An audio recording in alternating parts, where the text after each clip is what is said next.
몇 해 전부터 지방의 사립대학은 신입생 정원을 채우기도 어려워졌고 거점 국립대학마저 정원 미달 사태를 빚고 있는데요. 이에 전국의 10개 국립대 총장으로 구성된 국가 거점 국립대 총장협의회가 목소리를 내고 있습니다. 네, 이 협의회 회장직을 맡고 있는 김동원 전북대 총장 모시고 이야기 나눠보겠습니다. 어서 오십시오. 네, 안녕하십니까? 안녕하십니까? 예, 반갑습니다. 자, 요즘 대학이 위기다 이런 얘기, 특히나 지방대학들은 좀 더욱 그렇다는 얘기들이 많은 것 같은데요. 실제로 총장께서 교육 현장에서 좀 체감하시는 건 어떤지부터 좀 들어보겠습니다. 네, 지방은 그야말로 심각합니다. 심각합니까?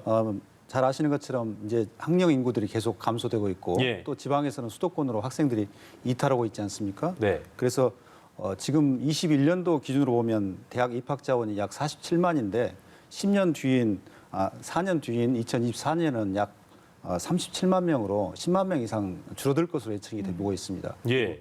현재도 작년 기준으로 보면 약 92% 정도, 90% 정도 이제 지역에서 학생들을 충원하고 있는데요. 그렇군요. 매년 그 줄어들고 있는 입학생의 감소 추세가 지역 거점 대학도 위태롭게 하고 있다 이렇게 전망을 하고 있습니다.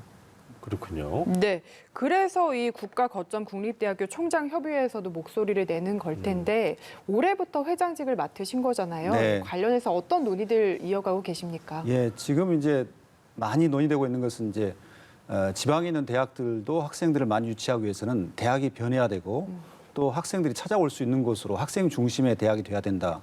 그러기 위해는 시대의 화두인 대학이 공유 대학의 모델, 협력 대학의 모델로 가야 된다. 잘 아시는 것처럼 유럽이나 미국의 대학들은 많은 대학들이 서로 학생들을 교류시키면서 학생들의 경쟁력을 강화시키고 있습니다. 네. 대표적으로 미네르바 대학을 이야기하고 있지 않습니까? 네. 그래서 거점 대학들도 학사 교류를 강화하면서 이 학생들의 경쟁력을 높이고 비록 지방에 있다 할지라도 글로컬한 수준, 세계적인 수준의 교육을 받을 수 있는 교육을 제공해야 된다. 이런 데 많은 고민을 하고 있습니다. 그렇군요. 그리고 총장께서 이제 그 대학 간의 학사 교류를 처음으로 제안하셨다고 제가 들었습니다. 이게 어떤 취지에서 제안하신 건지 좀 들어볼까요? 예, 물론 이제 처음 제안할 때는 코로나19로 학생들이 오고 가지 못하니까 타 지역에 있는 대학에 다니는 학생이 해당 지역의 대학을 다녔으면 좋겠다. 그런 취지에서 시작은 됐는데요. 사실 이게 이제 우리나라에서만 있는 게 아니라 아까 말씀드렸듯이 유럽에서는 에라스무스 프로젝트, 네. 그다음에 미국에서도 각 주를 떠나서 대학들이 이렇게 이동하는 모습, 그리고 또 최근에는 미네르바 대학에 이르기까지 학생들이 이동하면서 공부하는 게 많습니다. 이게 예. 이제 달리 표현하면 스튜던트 모빌리티, 학생의 이동성인데요. 즉 세계적인 대학들은 학생의 이동성을 굉장히 증가시키면서 대학의 경쟁력을 강화하고 있습니다. 그래서 학사 교류는 코로나19 상황 속에서 어쩔 수 없이 나오긴 하는 거지만 예. 대학의 경쟁력을 강화하기 위해서 또 우리 학생들을 국제적인 수준으로 교육 환경을 제공하기 위해서는 반드시 필요한 조치였다 이렇게 생각이 들고요. 앞으로 이런 개방과 공유를 통한 예. 대학 간의 학사 교류 그리고 학생 교류는 크게 늘어날 것으로 이렇게 전망을 하고 있습니다. 그러시군요. 네, 최근에 교육부가 대학 정원 감축을 유도하겠다라는 네. 정책을 발표를 네. 했는데 이거에 대한 생각은 어떠십니까? 뭐 정원 감축 아까 말씀드렸다시피 인구가 계속 줄어들고 있고 입학 자원이 줄어드니까 당연히 대학도 학생들을 다 수용할 수 없을 것이고 그런 취지에 따라 감축은 해야 되겠죠. 그런데 저희 숙제는 감축을 하되 이게 연착륙이 돼야 하지 않겠습니까? 네. 대학들도 그걸 잘 받아들일 수 있도록 교육 개혁을 하고 또한 수도권과 지역이 고르게 감축을 하면서 특히 지역에서는 지역에서 감축하는 만큼 수도권도 감축을 해달라 이런 예. 입장을 전하고 있습니다. 그래서 지역의 대학들도 경쟁력을 갖출 수 있도록 또 재정 지원을 해달라. 그렇게 해서 정원 감축을 하되 지역에 있는 대학들이 좀 더 경쟁력 있는 상태에서 학생들을 받고 또 한편은 지역의 사립대학이 많이 어렵지 않습니까? 이 사립대학들이 일부 사립대학은 한계 대학으로 분류되어 있는데 이 한계 대학들을 퇴출할 수 있는 경로를 잘 만들어서 예. 이 한계 대학들이 자연스럽게 연착륙할 수 있도록 구조적인 변화를 줘야 된다 이런 주장을 하고 있습니다. 예.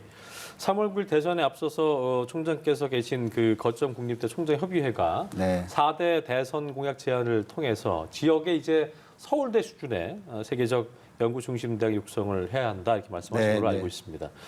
이런 필요성을 느끼신 이유는 어떤 걸까요? 예, 가장 큰 것은 이제 지역 균형 발전이죠. 수도권에 비해서 낙후되어 있는 지역 산업들을 일으키기 위해서는 지역의 대학이 변화되고 대학이 예. 중심이 되어서 지역 균형 발전을 해야겠다는 것이고요. 또 하나는 지역이 균형 발전하되 모든 산업을 발전시킬 수 없으니까 지역별로 특화된 산업 쪽에 초점을 맞춰서 지역의 대학이 변해야겠다. 예. 예를 들면 제가 있는 전라북도 같은 경우는 에너지랄지 또 미래 수송기계 이런 분야가 특화되어 있습니다. 그러면 그렇죠. 그쪽 분야에 특화된 대학들을 만들고 그 분야의 인력을 양성해서 그 지역을 혁신시키겠다. 이런 정책을 갖고 있는 거죠. 예. 근데 특별히 연구 중심 대학이라고 하는 것은 말 그대로 연구를 중심으로 해서 새로운 신기술을 만들어내는 것입니다. 신기술을 만들어내서 기업이 필요하는 신기술을 제공하는 거죠. 미국이나 또 유럽의 많은 대학들, 특히 제가 자주 예를 들면 독일의 드레스덴이 동독 산하에 있었기 때문에 서울과 동독이 통합되기 전에는 굉장히 낙후된 대학이었지만 예. 통합된 뒤에 집중적으로 지원해서 연구 중심 대학으로 변하던 뒤에 새로운 신기술을 많이 개발해서 지금 반도체 산업이 다시 부흥하는 그 주역의 역할을 하고 있거든요.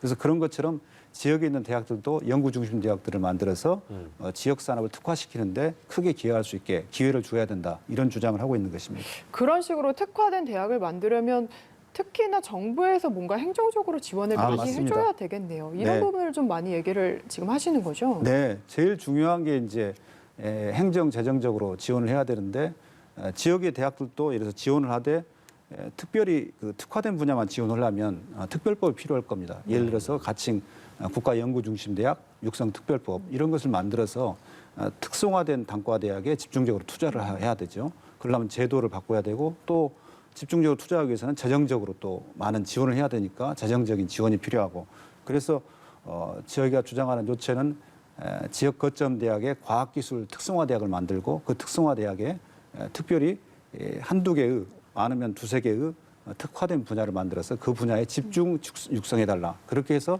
세계적인 기업을 만들어달라. 살펴보면 우리 지역에도 세계적인 기업이 있습니다.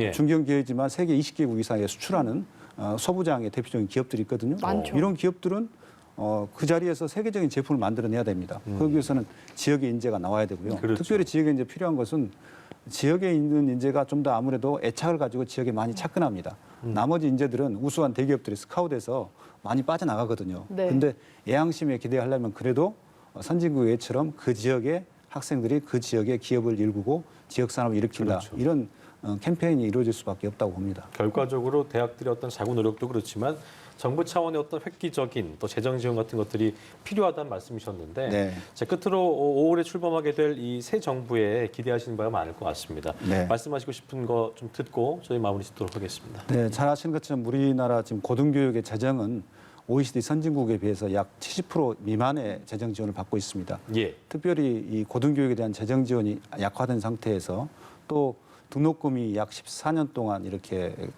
동결된 상황에서 대학의 재정은 굉장히 열악합니다. 결국 교육 환경이나 연구 환경이 선진국에 비하면 많이 떨어진다는 이야기죠. 그래서 무엇보다도 새 정부에서는 고등교육에 대한 재정 지원을 많이 해달라.